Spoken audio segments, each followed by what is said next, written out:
Revenge cheating. Cheat on your wife with mine? I will burn your life to the ground. Way back in the early 2000s, I began to suspect that my wife was up to something. Ugh, that feeling, right? Always trust your gut, dude. Our two kids were about 4 and 6, still young, but not so young they couldn't tell you something about what had happened in their day. They started talking a lot about staying with my wife's parents during the day, which wasn't really that strange in and of itself, but since they lived about 90 minutes away, doing so 2 or 3 times a week seemed a bit much. That was basically every day she wasn't working at her part-time job. Whoa, 90 minutes each way, multiple times a week? That's like a full-time job of driving. Something's definitely up.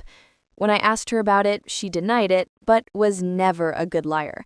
So I started tracking the mileage on her car, and sure enough, she was driving an extra 400 or so miles per week. 400 miles? Holy moly. I think we all know where those miles are not going. I knew some shit was going on. Duh. Then one day I sat down at the computer, and she had left a sticky note with her AOL password written on it next to the keyboard. Well, that's just too convenient. It's like the universe was saying, go ahead, look. I could not resist and logged in to read her emails and saw a few email exchanges between her and her college BFF where they discussed how my wife was regularly fucking one of her ex-BFs from high school. No mention of details about him, other than my wife also talking shit about his wife, making fun of how she'd gotten fat after having kids. Oh, wow. Talking trash about the other wife too? That's a low blow. Seriously, uncool. Anyway, I printed out these email exchanges and stashed them. Smart. Always get receipts.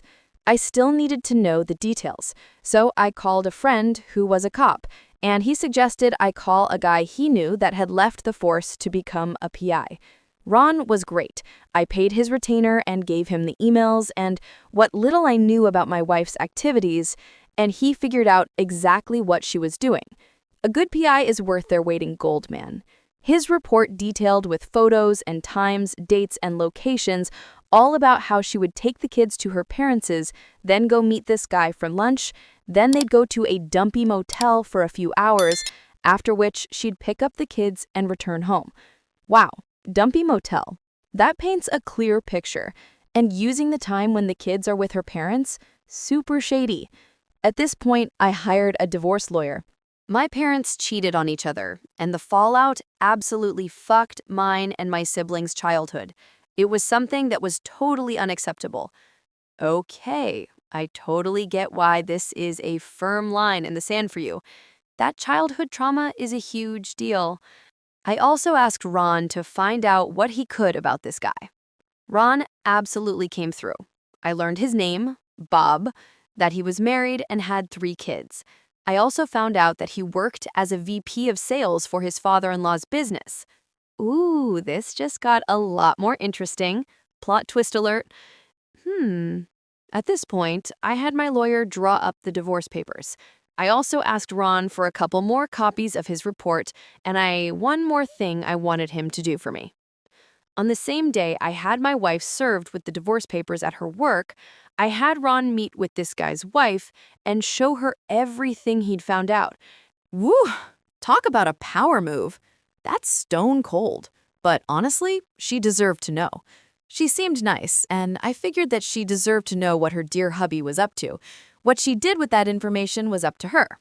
Totally fair. You just gave her the facts. High five for being a decent human in a messy situation. While the information about my wife's infidelity didn't really matter in my divorce proceedings, Bob's wife did a real number on him. Yes, get him. According to the publicly available court documents from the divorce and other related proceedings, she cleaned out their joint account, took the kids, and left. Good for her. Don't let him get away with a dime. As soon as her dad found out what he'd done, Bob was fired, and since her parents actually owned the house where Bob and his wife lived, he also got evicted. Wait. Fired and evicted by the in-laws? That is the most beautiful, glorious kind of revenge. You love to see it. Their divorce was ugly. Lots of fighting in and evidently out of court. I guess Bob went to the house and started arguing with his wife, and it escalated to the point that her brother stepped in and Bob got his nose broken. His nose was broken? Man, that escalated quickly.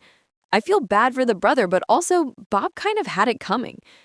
There were restraining orders, a few more incidents with police reports, criminal charges, jail time, and so on. Wow, he completely blew up his life. Talk about karma hitting hard. I can't find Bob on the internet anywhere these days. Last I heard, he'd left the state and his ex-wife did okay. She went to work at her dad's company and took over after he retired. That's awesome. The wife got the house, the job, and got rid of the cheater. She wins. As for me, my ex and I got along well enough. I didn't engage with her on anything that wasn't related to the kids, and now that they're both adults, I don't talk to her at all anymore. Keep it strictly business, smart move. I don't hate her or anything, but I only care in the context that she is my kids' mom and is important to them, nothing beyond that. That's a really mature way to handle it, honestly. It's all about the kids in the end. Good for you for coming out on top. Story 2. This happened to my best friend. His wife was Japanese and living in America with him on a spousal visa. Long story short, she was banging some guy who was always an a-hole to us. We know why now. Yeah, the jerks always get the girl, right? Now you know why he was such a turd. She made the mistake of telling her best friend, who lives in Japan, whom is also my good friend. I live in Japan. The friend was recently cheated on and still very upset. She told me, "Oh, the circle of friends." That's a huge slip-up on the wife's part, but bless that friend for spilling the beans. Girl code is complicated. My best friend was in the middle of finals, went back to school after getting laid off to get a more specialized degree. I sat on this information for 2 weeks and then told him. 2 weeks? That must have been killing you. Good call waiting until after finals, though.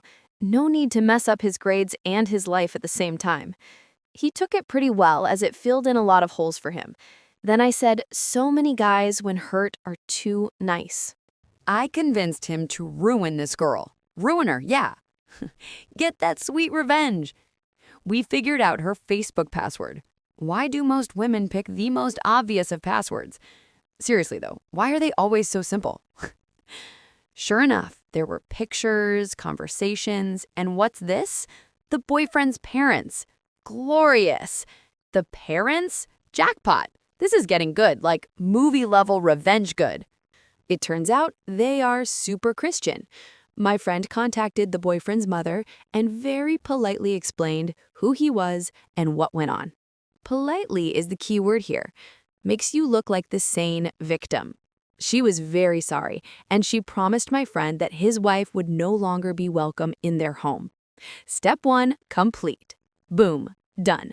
No more cozy visits with the future in-laws. Step 2 was going to take more skill. My friend's wife was pretty butthurt about him ruining her relationship. She said she will just tell her parents that my friend beat her. They don't speak English, so there was nothing my friend could do. Oh no, that's a nasty, nasty move. Straight up malicious. Not cool at all. I told my friend to write the letter, which he did, and again explained it very politely. Per my advice, my friend also included the dated photos of them together. That's genius. Proof is always better than just a letter. You're a brilliant schemer, my dude. My mutual Japanese friend translated the letter into natural Japanese. My friend's wife had no idea of his plan. She was also planning to go home for a month to visit. My friend timed the mailing of the letter, so it arrived 1 day before she left. Perfect timing. He set the trap, and she walked right into it. She received a phone call from her father, and he totally sided with my friend. The dad sided with him? She messed up big time. His wife called up crying and called him an a-hole. Yeah, cry me a river. You started it, lady. Now, if you think this burn couldn't get any better, you are wrong. His wife was looking for her dream job at an industrial design company. She had an interview lined up for when she got back. They were ready to hire her, but when talk about her visa status came up, she explained that she will be getting divorced and will lose her status. The company explained that they couldn't hire her because they don't have it in the budget to sponsor a visa. No way. That is the ultimate chef's kiss ending. The consequences just keep piling up. Bam! Mission complete. She's now back in Japan. I guess she works at a Japanese company now, but that isn't her dream. And that's how you play the long game. I bet your friend is feeling a lot better now. What a wild ride.